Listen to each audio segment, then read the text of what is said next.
भोवतालच्या राजकीय वादातही भाजप, काँग्रेस आणि इतर विरोधींना मागे टाकत रितू तावडे बृहन्मुंबई नगर निगम महापौरपदी निर्विवाद निवडून आल्या. आरक्षणातील क्रीमी लेअर वगळण्याबाबत पुन्हा सुनावणी सुरू. सर्वोच्च न्यायालयाने केंद्रीय सरकारला औपचारिक उत्तर मागितले आहे. कोलंबोमध्ये T20 विश्वचषकात ऑस्ट्रेलियाचा सामना आयर्लंड विरुद्ध रंगत आहे. सामना संपतात त्वरित अपडेट येत आहेत. USA NFLच्या सिॲटल सीहॉक्स संघाचे वर्ल्ड चॅम्पियनशिप विजेत्यांचे परेड निमित्त आयोजित कार्यक्रम आज दररोजच्या व्यवहारात उत्साह निर्माण करत आहे. गेल्या काही दिवसात सोनं आणि चांदीच्या भावात मोठे चढ उतार दिसले. आज चांदीच्या किमतीमध्ये खास घटही नोंदवली गेली आहे.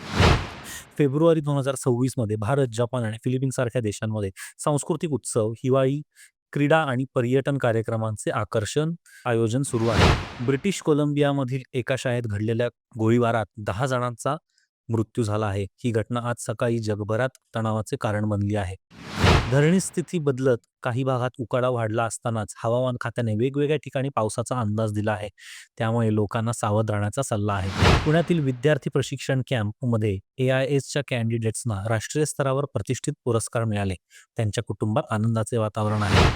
जर्मनीतील प्रमुख ऑर्गॅनिक उत्पादने प्रदर्शनात भारताला कंट्री ऑफ द इयर म्हणून ओळख देण्यात आली आहे.